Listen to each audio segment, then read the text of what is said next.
Ladies and gentlemen, please put your hands together for Dwight "Skip" Stackhouse and Alexander Morgan.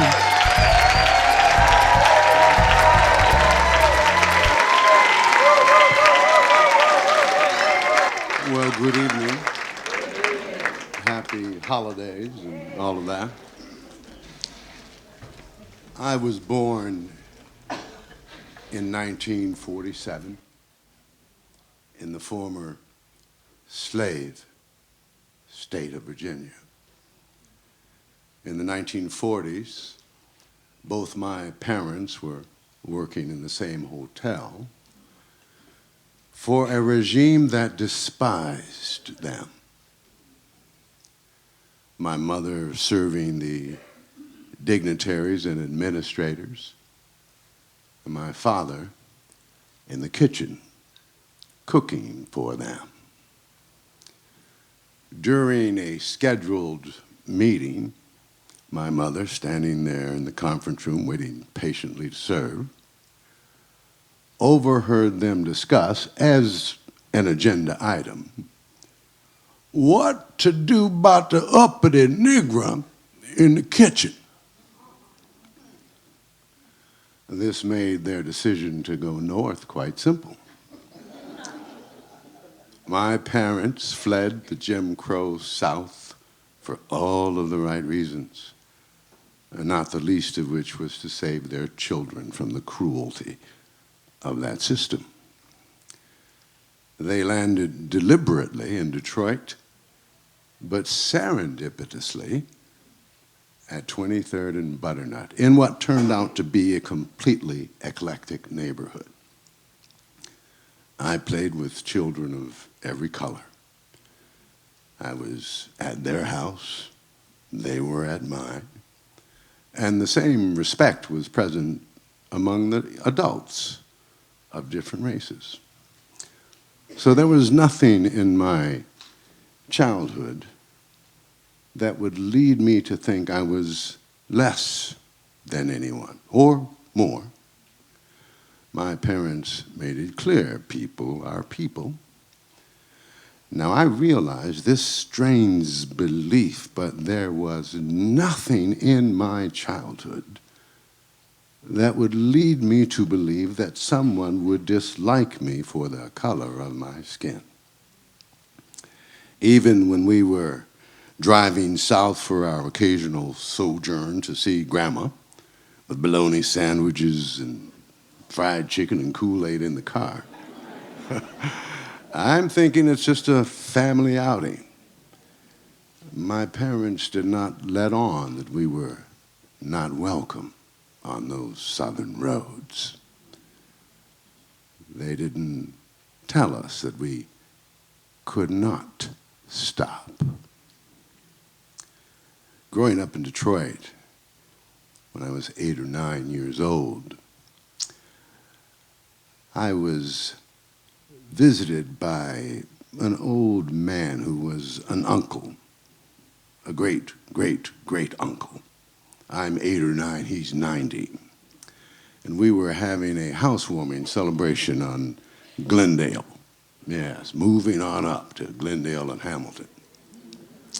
He was so old that even the adults ignored him. They considered him addle-pated and hopeless. He was. He was broken, you see. A black man who was 90 in 1955 means he was born in 1865, the year of the emancipation from slavery. He had stories, but he only referenced one on this day. You don't have to think too hard to imagine what he lived through, the things that he had seen. He was shambling and wandering, and he found himself to where we, the children, were playing. And he was mumbling to himself, "Oh, white man, take your woman. He'd take her in the bushes. He'd do what he want with her. He'd take her in the bushes right in front of you, do whatever he want with her. Wasn't nothing you could do. Wasn't nothing I could do. Wasn't nothing I could do. I remember it, but I didn't quite know where to put it. But even as a 9-year-old, I could see the sadness and the brokenness. I could see that this is what hopelessness looks like. So you see, I was nearly 20 before I even knew racism existed. So in my 20s, I began to want someone to explain this phenomenon to me. The history of slavery notwithstanding, I needed to know the how and the why. How is it possible that people can accept a culture so steeped in violence and hatred and evil and be Christian? How could otherwise intelligent people support a system steeped in evil and greed? So in my 20s, I began looking for a particular white man. I wanted to talk to somebody steeped in the mythology of black inferiority, white superiority. I wanted to talk to someone who had thought about it. And I found him. I found him in a poetry workshop, the Detroit Public Library. I heard this man, a truth teller, reading truthful, brutally honest, nasty poems. And I thought, I've got to know this man. Alec and I talk often, but tonight, I want him to talk to you.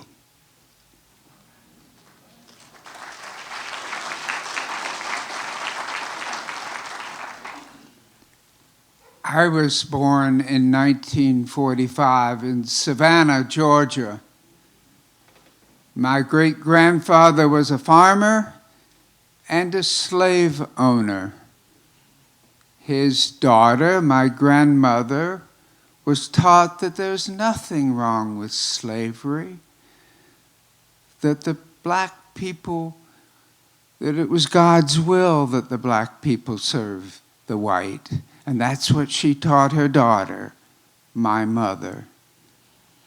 My mother taught me that Southern patriotism and white supremacy were the foundation of our family, and that I was expected to accept white supremacy without question, even as a condition of her love.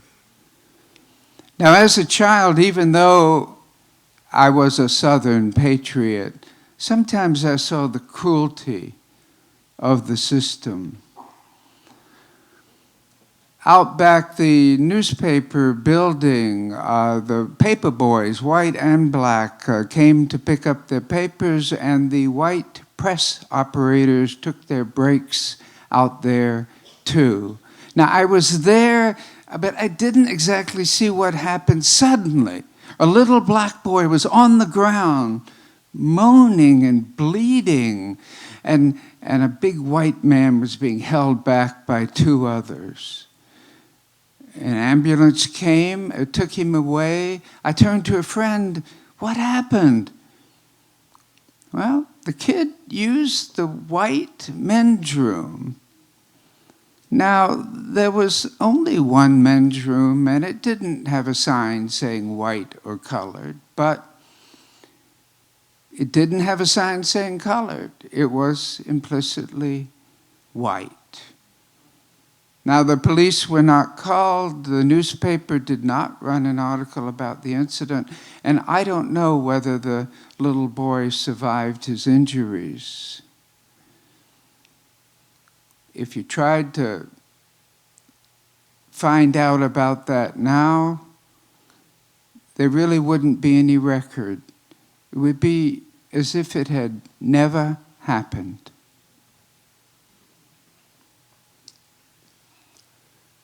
In the 70s, I was a young husband, a young father, and I was working on the west side of the state of Michigan in Kalamazoo County. At the time, it was a Ku Klux Klan haven, and I got lost. My car and I got stuck on a muddy hill in somebody's cornfield, a member of the Klan in good standing. My car was on an upward incline, and so the headlight shone sort of like a beacon up to the top of the hill. But on the other side of the hill, total blackness. It was late October, it was evening, it was cold and rainy, and the mud was so thick that every time I took a step, it would literally suck the shoes off of my feet. I was wearing a suit and a tie, but my struggle had left me completely covered in mud, head to toe. The only thing I could see in this pitch blackness was a dim light some 500 feet away, 500 yards perhaps away. And I was separated from that light by a vast field of corn stalks, 5, 6 feet tall. I could hear the hounds barking. I could hear the eerie sounds of night. And I began to think about my young family back home and if I would ever see them again. But I decided to go to the light. So I trudged through the mud, through the rain, through the cold, through the darkness, until I got to the house where the porch light gleamed, and daringly knocked on the door. The woman who answered the door was so startled by the sight of me that she screeched at such a level that her husband came running to the door, bellowing, "Boy, get your ass off of my porch. What you doing here?" "Sir, my car, I'm stuck in the mud. I can't get out. I've got $6 on me. You are welcome to it if you would just be kind enough to give me a hand." "Boy, you better get your black ass off of my porch and go on down the road." Now here, his wife spoke and sounded like an angel.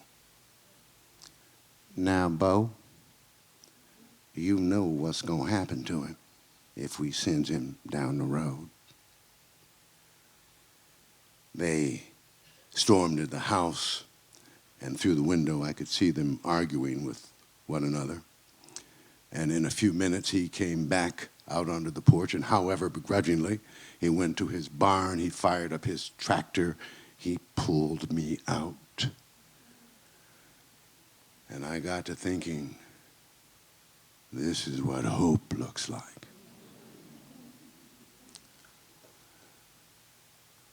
I tried to get his address so I could send him more money for his service. "I don't need your damn money." On the ride home, I trembled at the thought of what might have been. When I was 13, my mother, brother, and I moved to Valdosta, Georgia, where I would begin high school. There was a special stink of evil in the air of Valdosta. I didn't understand it. I felt it. I was afraid all the time. And then my uncle in Savannah told me something that began to give me a sense of what I was feeling. You see, there had been a lynching in Valdosta, Georgia, just 41 years before I got there. That means that any adult, 50 years old, say, or older, might have been at that lynching, say, like my high school teachers. Now, this was a lynching especially vicious even among lynchings. Mary Turner was burned alive. She was 8 months pregnant, and her belly ripped open, and her baby stomped to death in front of her still living eyes. Now, at 13, that was the most horrible story I had ever heard. When I got back to Valdosta, I eyed all my older male teachers with special attention. History, English, the PE coach, the principal. Had they watched Mary Turner's baby die? Had one of them done the stomping? Had he trailed bloody ashes into class the next day? The perpetrators were known, but nobody was tried. The stink in the air of Valdosta was not cleansed by any act of truth or reconciliation.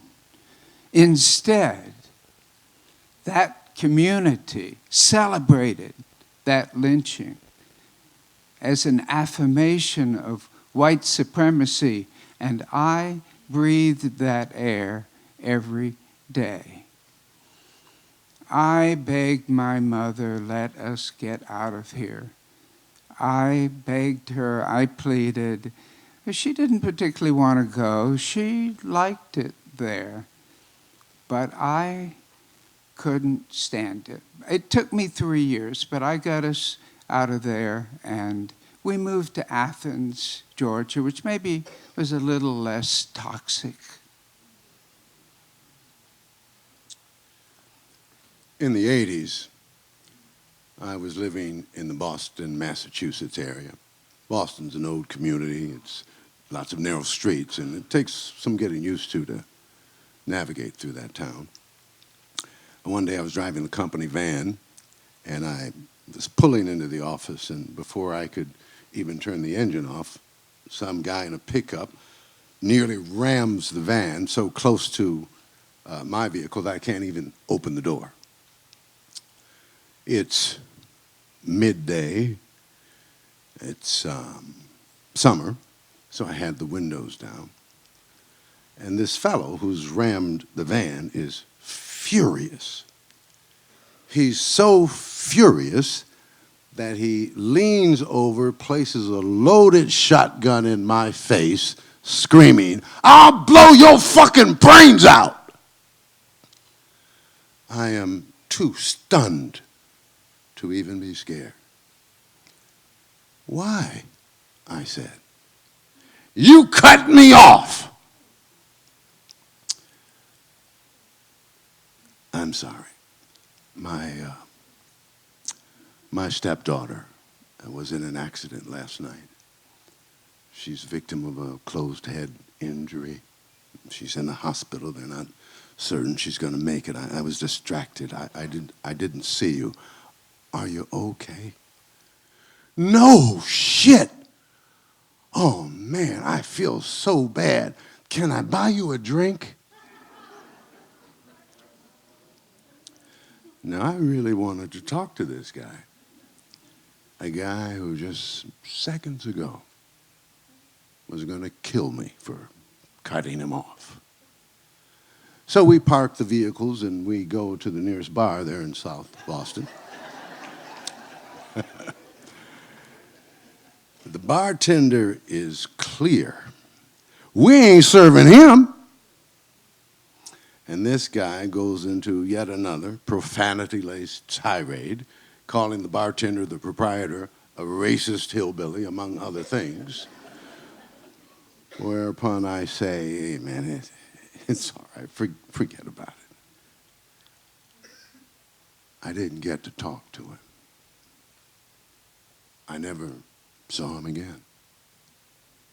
But I got to thinking, this is what hope looks like.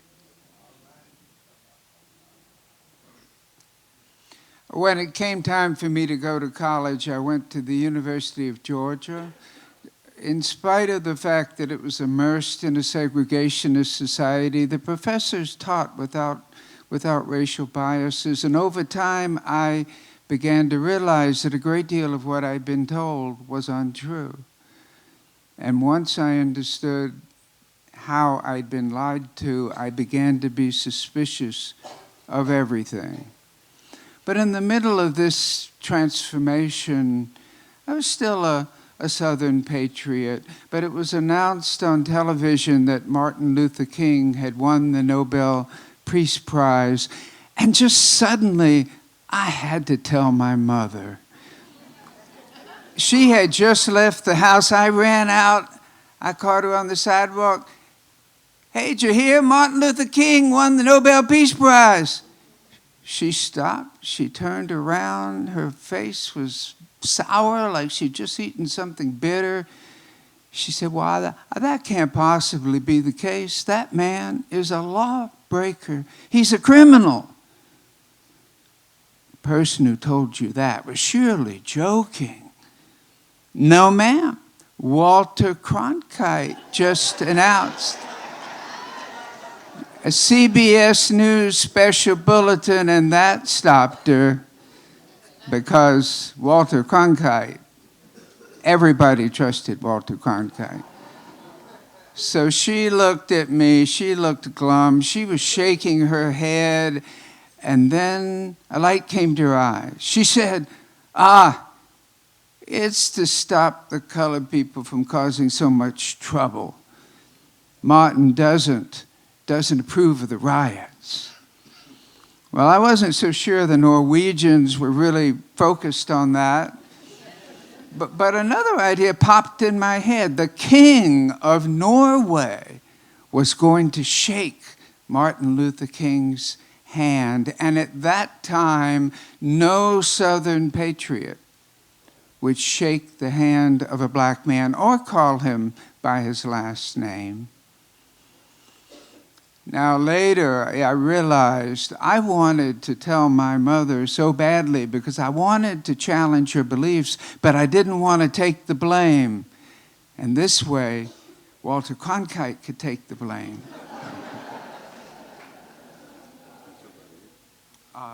Right.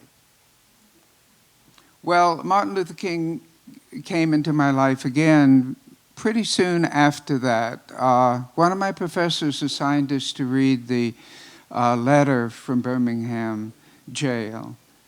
And that was a very powerful experience for me. There's a lot in the letter, as you know, but what really moved me was his clear and explicit description of how difficult segregation made the lives of black people. I remember he said, his little daughter had tears in her eyes when he had to tell her that she could not go to the amusement park advertised on television because it was closed to colored children. Now, I cried when I read that letter. He was so eloquent and so clear and explicit. The racists were not. The racists were vague and they threw out innuendos, but there was no clarity.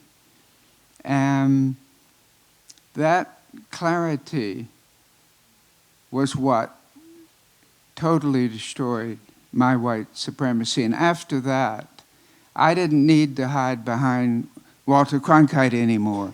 I wanted to tell my mother what I had discovered, that segregation was wrong, and that I was a post-racist man, and I wanted her to celebrate that with me. Well, it wasn't that easy. I tried. I would say, well, you know, what about the lies that racist politician has been telling? And she would quote me a Bible verse. Or I would say, well, look, you know, is it fair that we have this white and colored thing? And she would quote me a Bible verse. And I think, really, I mean, I look back on it, I think she could feel my distress, and she wanted to comfort me, but she didn't want to talk about truth or falsity.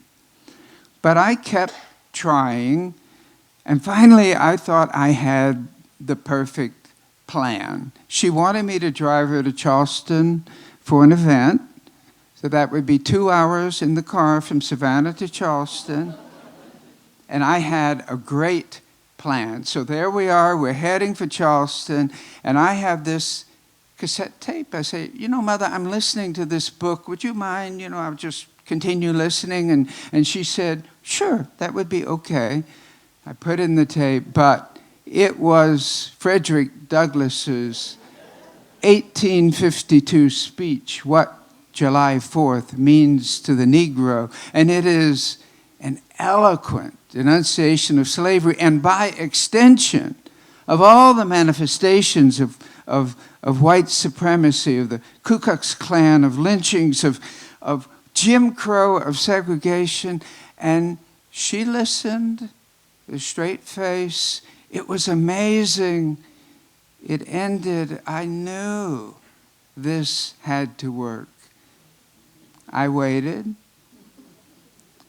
And she said, well, now that we've listened to your tape, could we listen to mine? And she pulled out a cassette tape. And what could I do? I put in her tape. I heard organ music, and then a choir. It was a tape of hymns. I could not believe she was not going to respond to Frederick Douglass. But then I looked over, and there's this little smile on her face. And I got it. She knew what I wanted. She had always known what I wanted. She just wasn't going to give it to me. So we drove to Charleston listening to church music. Now, I got more and more separated from my mother over time, and I got married in 1992. She died 10 years later. She never met my wife. She never met her grandchildren. And I have a last little story about her grandson, my son Abraham. When he was 8, I took him to the elementary school picnic. All the grades were together. They were having a lot of fun. He ran up to me and he said, Dad, there's a kid here with exactly the same shirt that I have on. And I said, well, I'm glad you told me, because I wouldn't have wanted to take it home the wrong kid this afternoon. And he grinned. He said, no, that won't happen. This kid has really curly hair. And okay, a few minutes later, he pointed out the kid. And the kid did have exactly the same kind of shirt as Abe. And he did have really curly hair. But there was a detail that Abe had forgotten to mention. The little boy was African American. And Abe hadn't considered the child's beautiful brown skin worthy of mention. And I think there's a gift in that. White supremacy was taught by my great-grandfather to my grandmother, to my mother, to me. But this generation-to-generation insanity does not have to continue. So,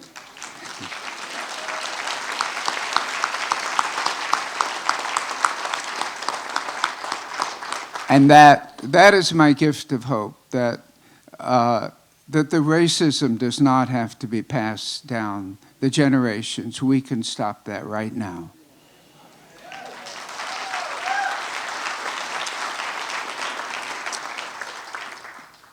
So you see, it is a gift to be able to recognize hope and to know how lasting it is. It springs eternal after all. It is a gift to see and recognize hope where it lies, where it wrestles, where it breeds. I found it in Alec. I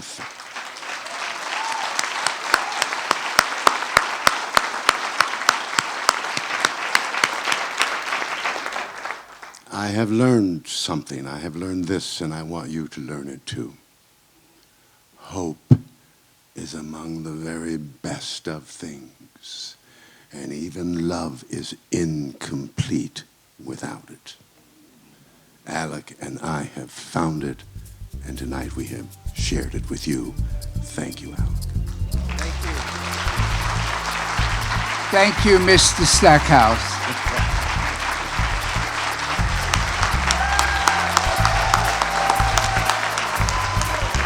Dwight Skip Stackhouse, Alexander Morgan.